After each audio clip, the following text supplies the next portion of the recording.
So yun guys, kakatapos lang natin maligo 'no?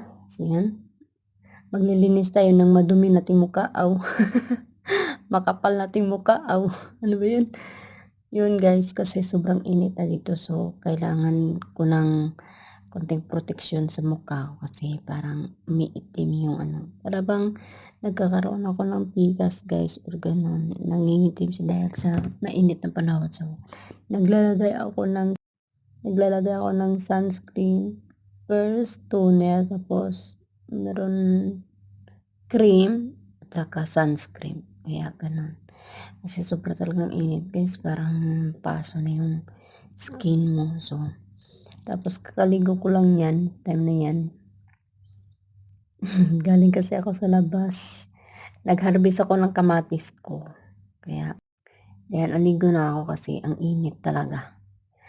Pinagpapawisin ako kahit ilang minuto pa lang ako doon sa labas. Gano'n.